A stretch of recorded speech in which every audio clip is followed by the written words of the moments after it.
Panoorin ang susunod na bahagi ng What Lies Beneath. Huwag kalimutang mag-subscribe sa series Explain PH. I-turn on ang bell notification at manatiling nakaantabay para sa aming mga susunod na video. Muling umalingaw-ngaw ang tinig ni Lumisa sa bagong kabanata. Hindi ito payak na salaysay, ni simpleng alaala lamang.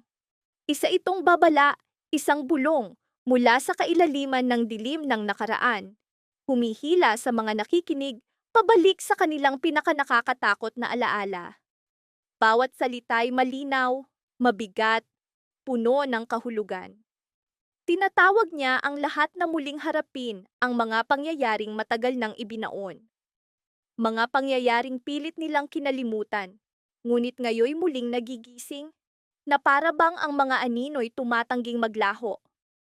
Habang umuusad ang kwento, unti-unting lumilitaw ang nakakatakot na katotohanan.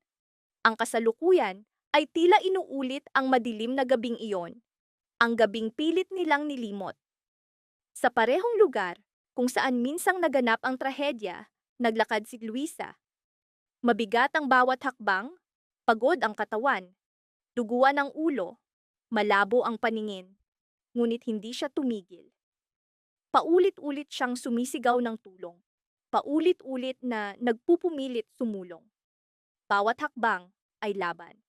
Laban sa sakit, laban sa takot, laban sa pagbagsak ng kanyang katawan. Samantala, naglakad din si Alice sa gitna ng matinding hirap. Malalim ang pagkakabaon ng kutsilyo sa kanyang hita. Bawat galaw ay nagdadala ng matinding kirot. Mahina dahil sa pagdurugo, ngunit nagpakita pa rin ng tapang. Nangangatog, hinugot niya ang kutsilyo, halos bumigay sa sakit, ngunit huminga ng malalim, pinatatag ang sarili, at muling naglakad. Bigla, sa harap ni Luisa, lumitaw ang isang di kilalang lalaki. Hindi inaasahan, mahigpit niyang hinawakan ang kamay ni Luisa, para bang pinipigilan siya. Sa takot at pangamba, nagpumiglas si Luisa. Pilit niyang kumawala, pilit na tumakas. Sa pagmamadali, nalaglag ang isang pulseras mula sa kanyang kamay.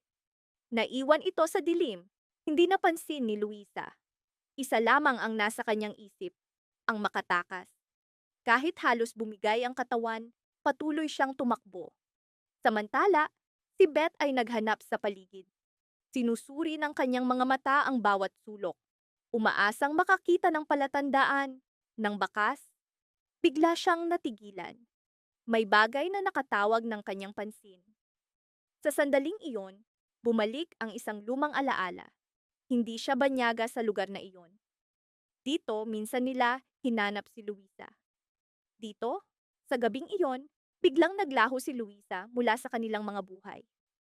Muling nabuhay ang alaala sa isip ni Beth na para bang nangyari lamang kahapon. Muling lumitaw ang nakakatakot na katotohanan habang umuusad ang kwento. Tila, inuulit ng kasalukuyan ang madilim na gabing iyon, ang gabing pilit na nilimot ng lahat. Sa parehong lugar kung saan minsang naganap ang trahedya, naglakad si Luisa. Mabigat ang bawat hakbang, pagod ang katawan, duguan ang ulo, malabo ang paningin. Ngunit hindi siya tumigil. Paulit-ulit siyang sumisigaw ng tulong, paulit-ulit na nagpupumilit sumulong. Bawat hakbang ay laban. Laban sa sakit, laban sa takot, laban sa pagbagsak ng kanyang katawan. Samantala, naglakad din si Alice sa gitna ng matinding hirap. Malalim ang pagkakabaon ng kutsilyo sa kanyang hita, bawat galaw ay nagdadala ng matinding kirot. Mahina dahil sa pagdurugo, ngunit nagpakita pa rin ng tapang. Nangangatog, hinugot niya ang kutsilyo. Halos bumigay sa sakit, ngunit huminga ng malalim. Pinatatag ang sarili at muling naglakad. Bigla, sa harap ni Luisa, lumitaw ang isang di kilalang lalaki. Hindi inaasahan, mahigpit niyang hinawakan ang kamay ni Luisa para bang pinipigilan siya. Sa takot at pangamba, nagpumiglas si Luisa. Pilit niyang kumawala, pilit na tumakas. Sa pagmamadali, nalaglag ang isang pulseras mula sa kanyang kamay. Naiwan ito sa dilim, hindi napansin ni Luisa. Isa lamang ang nasa kanyang isip, ang makatakas. Kahit halos bumigay ang katawan, patuloy siyang tumakbo. Samantala, si Beth ay naghanap sa paligid. Sinusuri ng kanyang mga mata ang bawat sulok, umaasang makakita ng palatandaan, ng bakas. Bigla siyang natigilan. May bagay na nakatawag ng kanyang pansin. Sa sandaling iyon, bumalik ang isang lumang alaala. Hindi siya banyaga sa lugar na iyon. Dito minsan nila hinanap si Luisa. Dito, sa gabing iyon, biglang naglaho si Luisa mula sa kanilang mga buhay. Muling nabuhay ang alaala sa isip ni Beth, na para bang nangyari lamang kahapon. Samantala, sa lansangan, napansin ni Beto ang kakaibang galaw ng isang sasakyan. May kutob siyang may mali. Sinundan niya ito, ngunit habang sinusundan, lalo lamang dumami ang tanong. Bakit sila patungo rito? Hindi ito ang daan papunta sa ospital. Sabi ni Mel, marahil naguguluhan sila na maaaring dulot ng pinsala sa ulo. Ngunit sa isip ni Mel, paulit-ulit bumabalik ang gabing iyon. Ang gabing hinanap nila si Luisa, ang gabing siya'y pinaslang. Sa ibang dako, dumating si Erica sa lugar. Mabilis siyang bumaba ng sasakyan at nagsimulang hanapin si Alice. Di nagtagal, nakita niya si Alice. Halos gumagapang, nangihina sa pagdurugo. Tinulungan niya ito, ngunit sa sandaling iyon, bumagsak ang katawan ni Alice. Samantala, nagmamadaling pumunta sina Marco at Lucas sa sementeryo, iniisip na matatagpuan nila si Edong doon.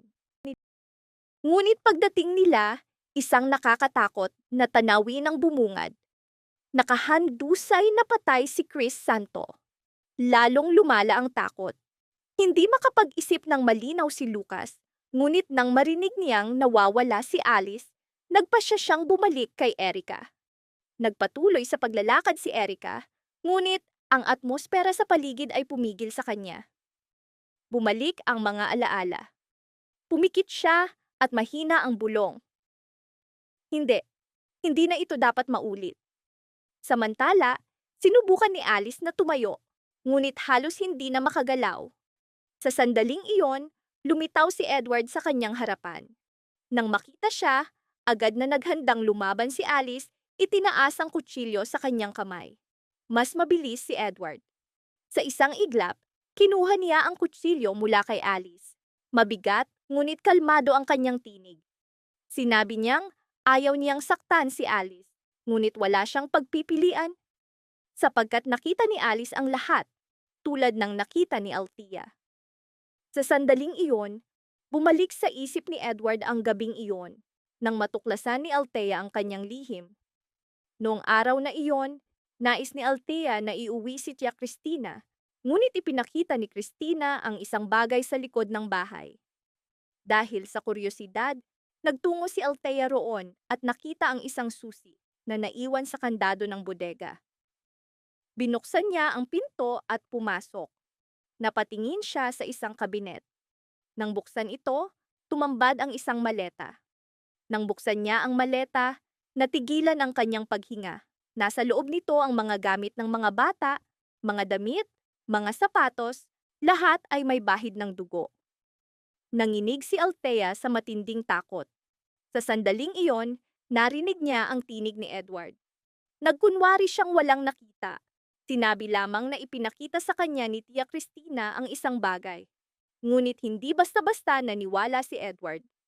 Nakita niyang may bakas ng galaw sa maleta at napagtanto niyang natuklasan ni Althea ang kanyang lihim. Sinubukan ni Althea na tumakas.